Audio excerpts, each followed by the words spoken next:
Hi, welcome to Let's Keep Moving with the APDA. We're happy to see you here.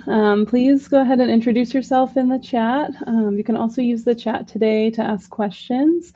We have a great presentation coming up from Teresa about walking aids, things like walkers, canes, walking sticks, and how to know what's right for you. So we hope you'll share some of your questions and experiences, and then at the end of this, we have some time to answer some of those questions. I can see the chat is hopping already. We've got sort of both coasts covered here. Hi, Jackie from Wisconsin in the middle. We've got Michael from Washington, and looks like Joanne from Maryland. So we're kind of covering the country here, but please feel free to introduce yourself. And so today I'd like to introduce my colleague, Teresa Baker. She's a physical therapist here at Boston University. Here we have a Center for Neurorehabilitation where we see people with Parkinson's disease. And we also participate in the APDA's Exercise Helpline as a resource center. So we'll share more information about that near the end. But Teresa has a great presentation lined up, and thank you for joining us. Sarah, thank you so much. Thank you to everybody for joining today. We're so pleased to be back again for another Let's Keep Moving. And we really appreciate you in the comments and hopefully looking forward to hearing from everyone who's here today in the chat. So the topic today, as Sarah mentioned, is choosing a walking aid for people with Parkinson's. It's a lot to consider. And so before we get into that, I just want to, again, introduce ourselves from Boston University. We are the Center for Neurorehabilitation. Again, we're here on the campus of Boston University, but we're really here for everyone across the country with the support of the APDA. This is some of our social media and our email here. So anyone who would love to get in touch with us, we would certainly love that.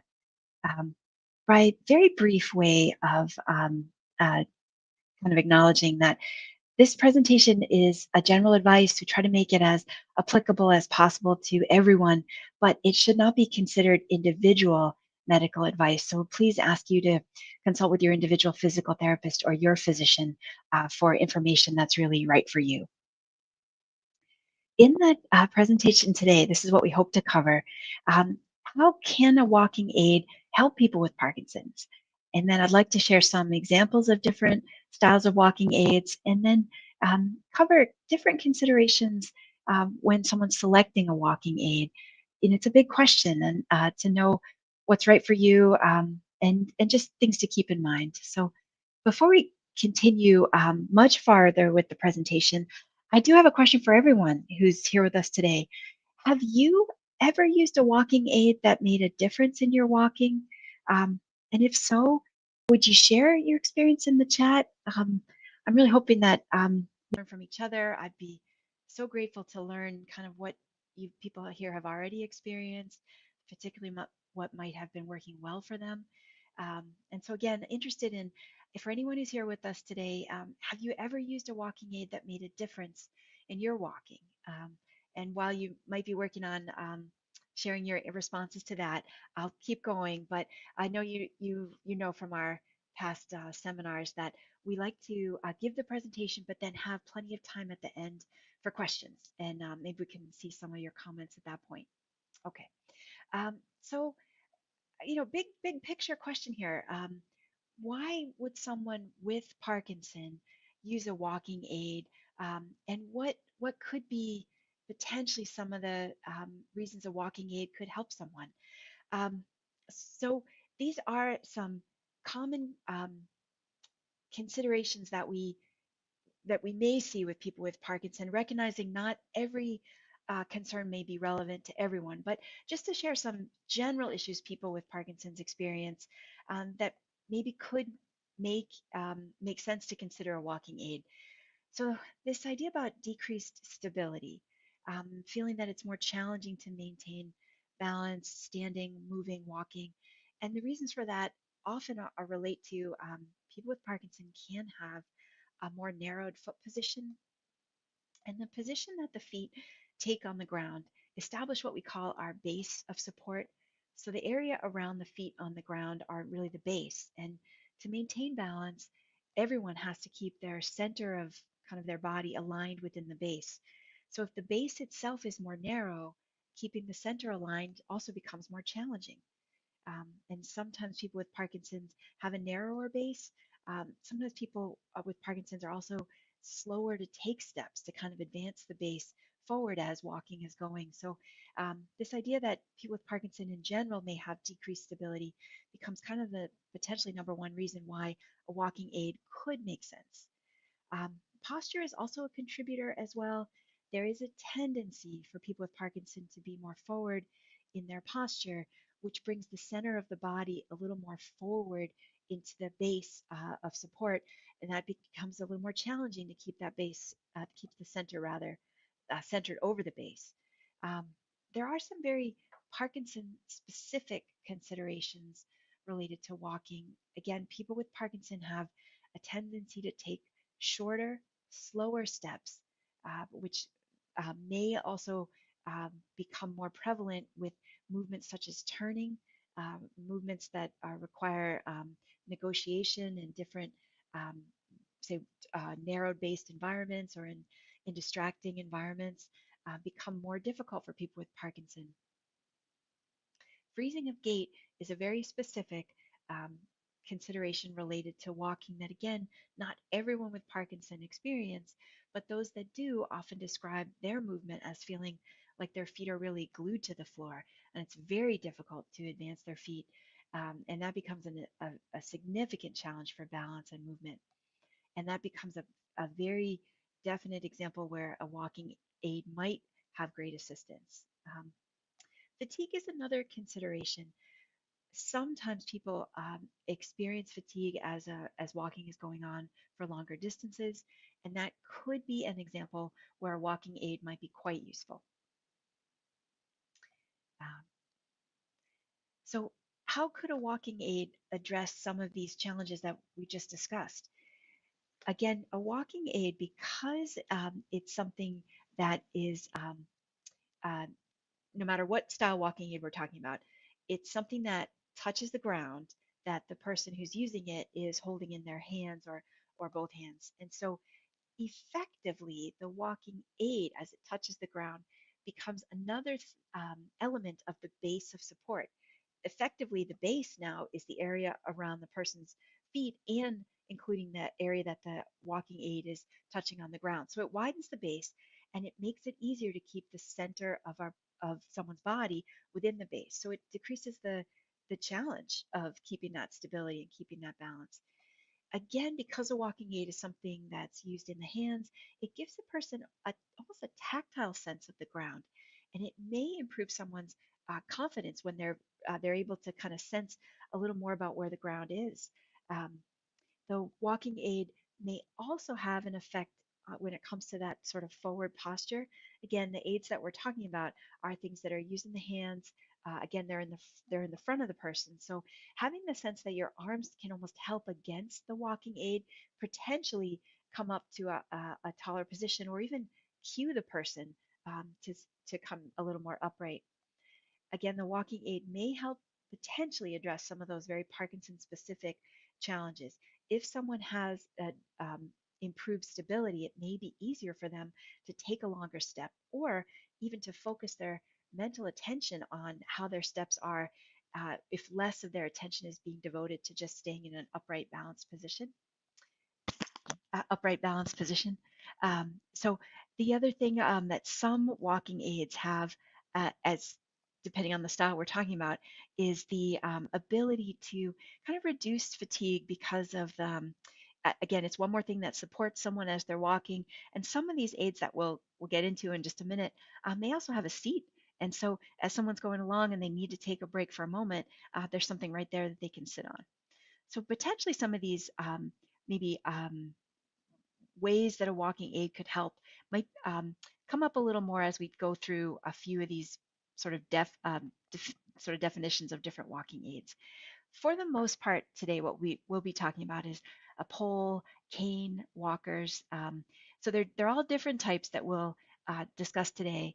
I think some people will be potentially quite familiar with. And again, this isn't meant to be totally comprehensive, but I'd like to just go through a couple that I think we see very often in the clinic. We're really not trying to endorse any specific brand, but again, I'll be very curious when we get to the chat and the questions at the end, what people's experiences have been with different styles of walking aids. The first one I'd like to review is hiking poles. And again, to people who are hikers in this crowd, they might be quite familiar.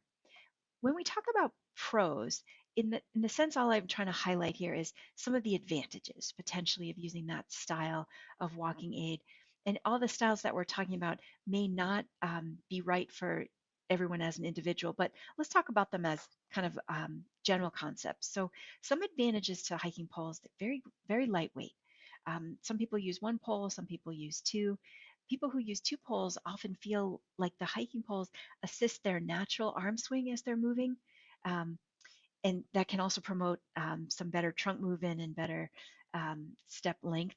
Um, Hiking poles are really, they're meant for hiking. So they're very recreational. They may not have sort of a medical feel to them. Again, they could be quite familiar to hikers.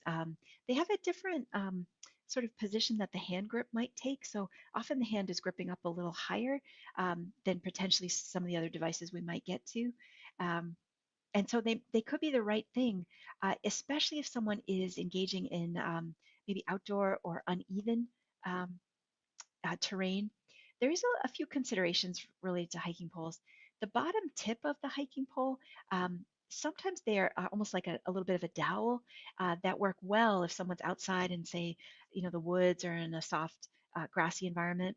Those particular styles may not work as well if someone's using a hiking pole indoors, but there are a lot of different tips for the hiking poles so that indoor tip may have a flatter, sort of a broader base. So it's just one thing to consider. And hiking poles are generally not covered by insurance. They are considered a little more of a recreational support.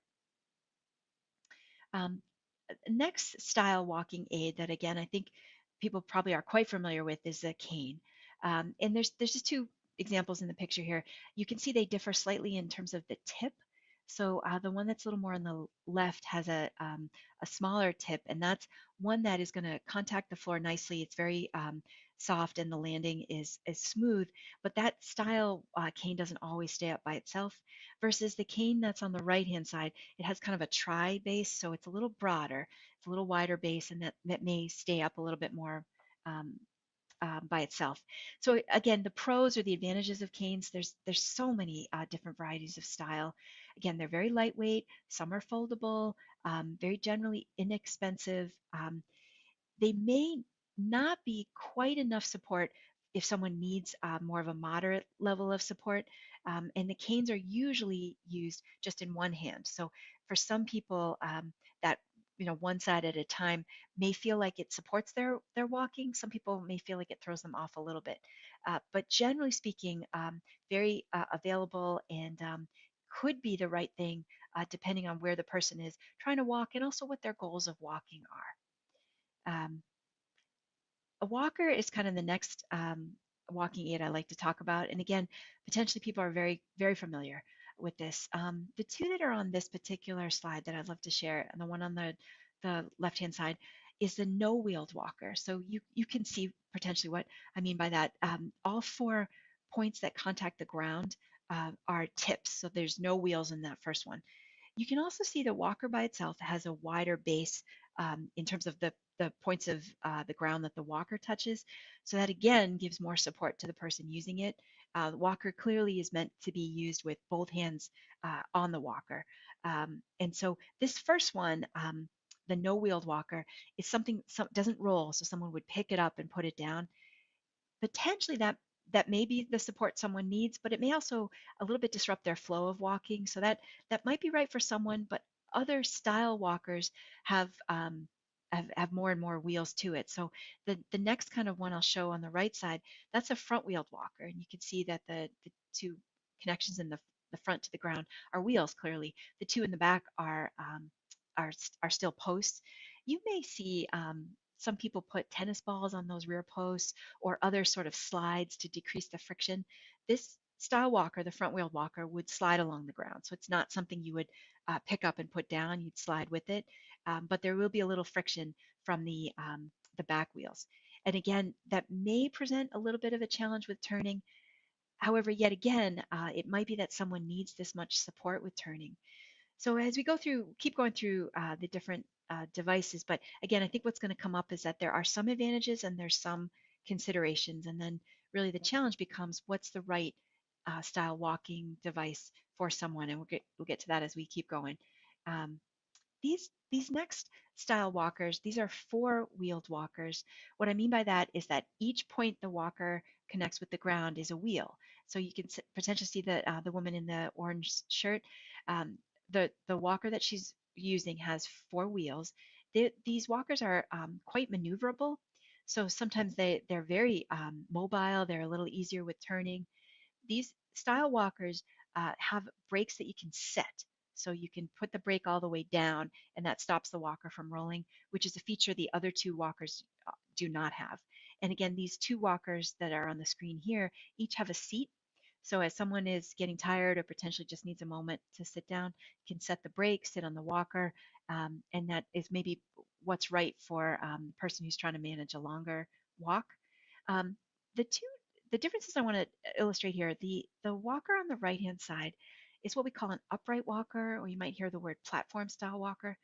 If you can see in the picture where the person is resting their forearms on the walker, so they have a slightly higher, and it's a slightly different grip than the person on the left with the orange shirt. And the upright walker can be very useful for people that could use that amount of support to maintain an upright trunk position. Again, it's not for everyone. The upright walker tends to be potentially a little heavier. They're foldable, but it's a little bit more involved to it. And again, that may present a challenge as someone's trying to move that walker, say into a car or outside the house, and the insurance coverage could definitely be variable. Kind of moving forward, there are some very specialized devices that are meant to assist people with freezing of gait. And again, recognizing this is not everyone. This is one example. This is called the U-step walker, and that the walker design is featured to provide increased stability. So the walker doesn't move forward unless the person unlocks the braking mechanism. What that's meant to do is to really stop someone very quickly if they're in a freezing moment where they can't control their balance. Because this is very specialized, it's a little heavier, potentially is a little more expensive. Insurance coverage does vary, but again, for people who are freezing, this style walker, I think would be very worthwhile to discuss and potentially consider. Um, some some general considerations when choosing a walking aid. How, how does someone know what's right for them? And to that, I would say, what are your walking goals? And maybe specifically, what do you find are your walking challenges?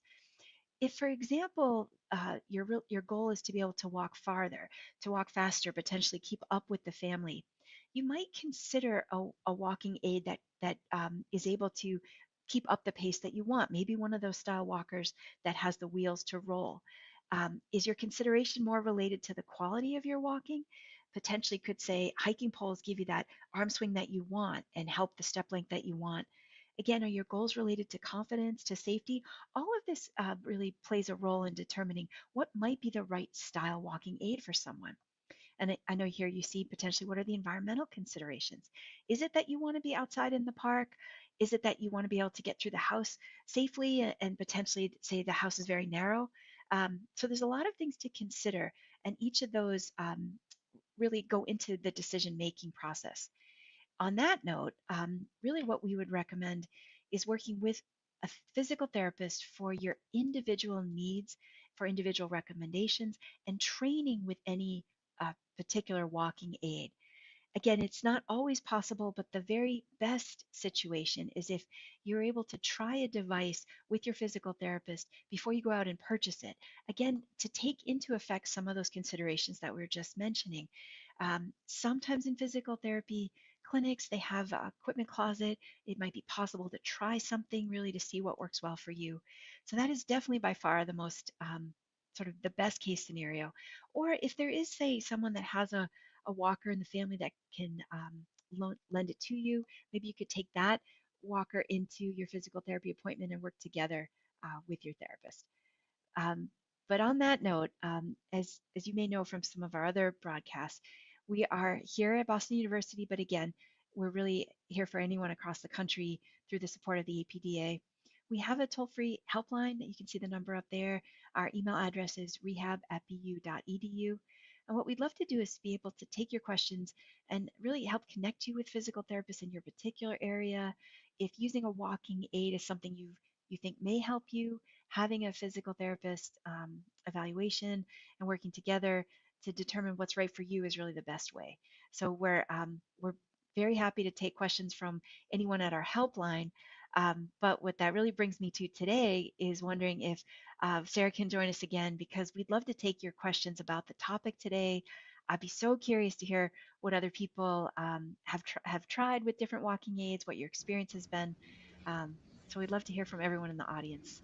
Hi, Sara. And we Thanks. did, we got some great participation in the chat. So thank you if you responded. We heard, kind of covered the gamut of what Teresa covered. We heard for some people who use canes to help them with their posture. Some people the walking sticks work well for, others not so well. The use step walker was mentioned. So you can see that, different people respond differently to different devices, and then maybe in kind of different seasons of their Parkinson's. I'm going to pull a few questions from some of those experiences. One that was mentioned by Christine and someone with the username FlashTech was about how much weight to put on a cane or a walking stick. I think one of those people mentioned that maybe you don't have to put a lot of weight on for it to be effective.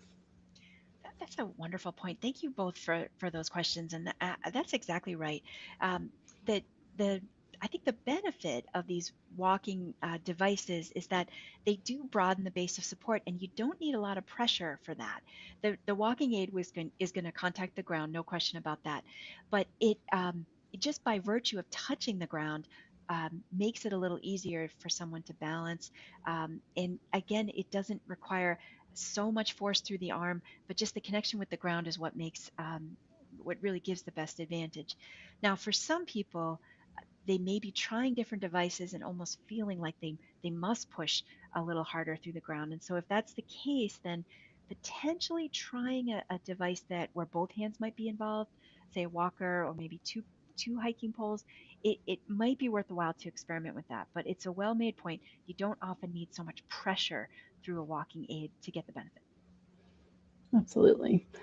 Another point that came in, this is from Dale, who said they had tried a cane but didn't find it helpful. I was wondering, Teresa, if you could comment on what someone might notice that would make them think they might reassess the walking aid they're using. That's a great point, and Dale, thank you for that. Yes, to try again to the purpose of a walking aid would be to assist either someone's walking goals or what they find is their walking challenges.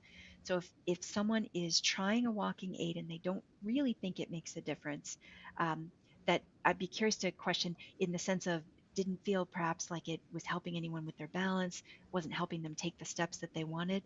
I'd also be curious to know if an observer, say someone in the family or a physical therapist, was also noticing any difference. For example, sometimes I think with people I work with, sometimes I could see a difference in their posture as they're using a device, and potentially it may not be something that they notice right away. Um, so I think it's really nice to kind of focus on, say, for example, using this cane. The goal is to try to feel that someone's steadier, potentially that someone is taking better steps, potentially that they're walking faster. And if it feels like really none of that is being achieved, maybe a different style cane, maybe a different style walker. This is a topic that does often bear a good amount of experimentation to try to figure out what's the right recommendation. But it's a point well made. If the person using the walking aid doesn't find it to be helpful, often that is sort of indicative that something needs to be tried differently or maybe something needs to change. I would just add to that too with canes or walking sticks. If you're ever finding it getting in the way of your feet, if you're kicking it, tripping on it, that kind of thing, that might be a chance to talk to your physical therapist or try something different, because we certainly it's an aid. It's supposed to help, right? We certainly don't want it to interfere in any way. We have a question from Matt, and I think really relevant across the different devices here about how do we know if the sizing's right? What's too tall? What's too low? Excellent question. And again, this is a very generalized answer. In general, if this is something that someone is standing, say, at their relaxed stance with arms at their side, very generally speaking, where the sort of the break in the wrist is, the bend in the wrist, often that's where we start in terms of the height of the device. For the most part, all these devices we're talking about are quite adjustable in terms of height. I do have to make one other clarification. When it comes to the hiking pole, because the grip is a little different than, say, a cane or a walker, often we're not really talking about where the bend in the wrist is. We're talking about something that's a little bit higher. What we sometimes do is bias the height of the device dependent on, again, what the goals are. If someone is quite forward in their stance, sometimes the higher the device is, it feels like it corrects their posture a little more kind of efficiently. So sometimes we might go a little higher. What we don't want is the height of the device to create any unnatural stress on the shoulders or the neck. Sometimes if the device is too high, people feel like their shoulders are up, and that does put a lot of stress on the neck. We kind of want a soft bend in the elbow. So if the elbow feels like it's really too bent up, that's ineffective as well.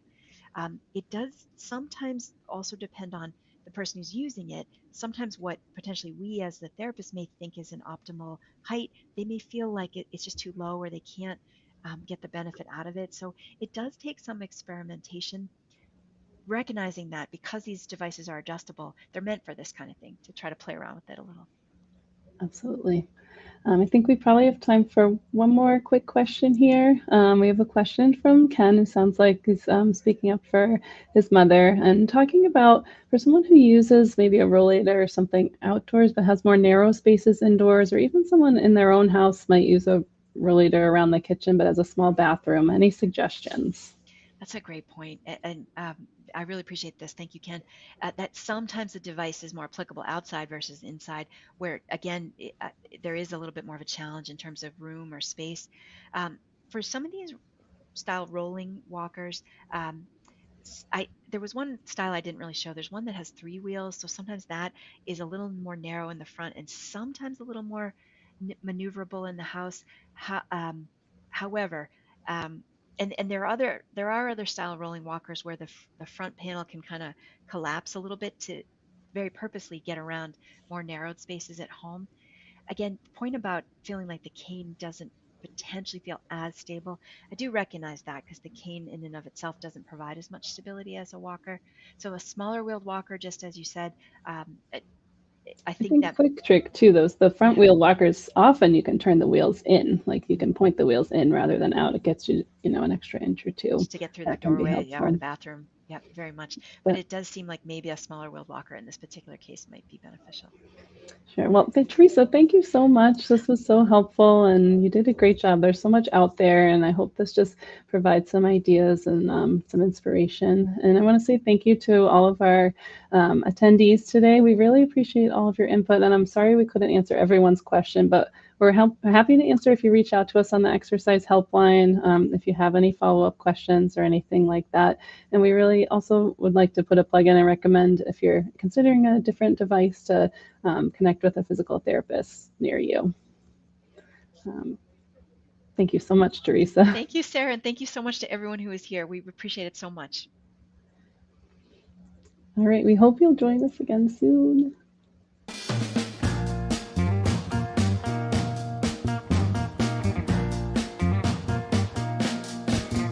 Hi, I'm Leslie Chambers, President and CEO of the American Parkinson Disease Association.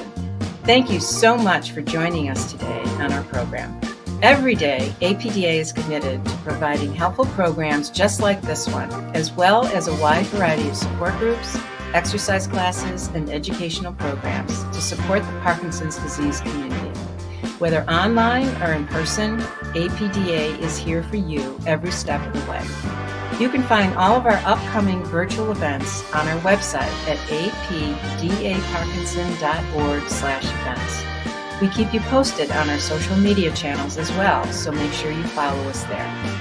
You can also connect to local resources and events through our nationwide network of chapters and information and referral centers. Remember, we're just a click or a phone call away. If you've enjoyed today's broadcast, I hope you will consider making a donation to help keep programs like this possible. Every gift, large or small, helps APDA support people living with PD through thoughtful programming, reliable resources, groundbreaking research, and more. Please visit apdaparkinson.org/donate today to support our critical work for those with Parkinson's. We are so grateful for your generosity. Thank you.